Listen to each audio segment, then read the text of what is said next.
आपको क्या लगता है कि अब क्या होना है? परवेज लाई साहब डीनोटिफाई हो जाएंगे, जीत जाएंगे, पीडीएम हारेगी, आप लोग पीछे रह जाएंगे, क्या होगा?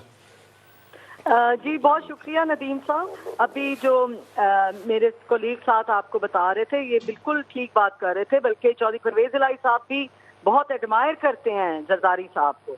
बल्कि थोड़े दिन पहले आपने सुना होगा वो मियाँ साहब का भी कह रहे थे कि उन्होंने मोटरवे बनाई। मफाहमत और प्यार मोहब्बत इज्जत के साथ आप इक्तदार में रहें, वो मजा आता है। ये लड़ाई झगड़े करके जैसे ये अब तहलील करने का अगर चौधरी साहब ने कहा है तो वो आप हमारे आइन के आर्टिकल 224 का सब क्लॉज 2 कह रहा है हम आइन के तहत असेंबली तहलील करने का कह रहे हैं। ये खुद ही पहले कहते थे जी असेंबली तहलील कर दें, हम इलेक्शन कराएंगे। अब जब हम इलेक्शन का कह रहे हैं तो ये भाग रहे हैं। लेकिन समीना बीबी, तो अभी तहलील का मामला तो बाद में आना है। अभी तो लड़ाई इस बात के ऊपर है कि वोट ऑफ कॉन्फिडेंस अगर वो नहीं लेते तो गवर्नर का आइनी इख्तियार है 130 सब क्लॉज 7, वो इनको कह सकते हैं कि आप एतमाद का वोट लें, और वो नहीं लेते तो क्या डी नोटिफाई हो जाएंगे परवेज साहब?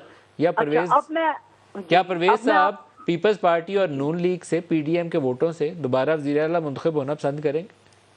अच्छा, अब मैं आपको ये जो आपने आर्टिकल 130 का सब क्लॉज बताया है उसके अकॉर्डिंगली अगर आप आर्टिकल 60 आर्टिकल 1 समथिंग और उसका रूल्स ऑफ द प्रोसीजर को हमने फॉलो करना है उस आर्टिकल के अकॉर्डिंग। ये मैं आपको गलत आर्टिकल नहीं बताना चाहती, मेरे जहन से निकल गया। उस आर्टिकल के अकॉर्डिंगली हमने रूल्स ऑफ प्रोसीजर को फॉलो करना है। और रूल्स ऑफ प्रोसीजर क्या है असेंबली के कि जब एक दफा इजलास चल रहा होता है तो गवर्नर साहब समन नहीं कर सकते दोबारा। तो इजलास हमारा चल रहा है, वो प्रोरोग नहीं हुआ, वो मुलतवी कर रहे हैं। अब ये स्पीकर की सवाबदीद है, इन्होंने पहले जमा कराई है अदम एतमाद की मूव, तो वो हमने जुम्मे को ले आए एजेंडा पे। अब देखें एक तरीका कार होता है, रूल्स एंड प्रोसीजर को फॉलो करना है। हसन मुर्तजा जानते हैं, ये तो नहीं कि गवर्नर साहब कह दें जी आज कल आप वोट लें और परसों आप। अब हमारे मेंबर्स अगर ना हो, अगर फर्ज करें गलत गवर्नर साहब कह रहे हैं, अगर हम उनकी बात गलत भी मानते हैं तो मेंबर्स को इकट्ठा करना है ना जी, टाइम होता है उसके लिए 10 दिन दिए जाते हैं। ये 130 जो आपने मुझे आर्टिकल बताया है उसमें 10 दिन है। नहीं जी, नहीं है, बड़े गौर से नहीं है, नहीं है मैडम जी है जी, उसमें जी नहीं है कि 10 दिन की कोई आईनी शर्त नहीं है।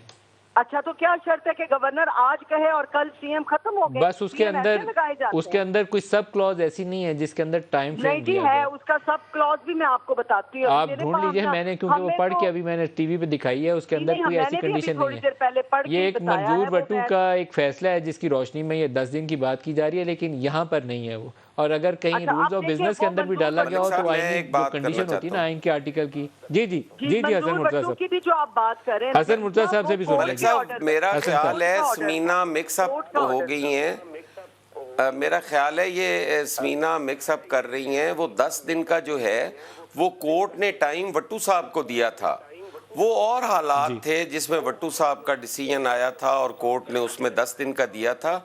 इसमें टाइम नहीं है जी।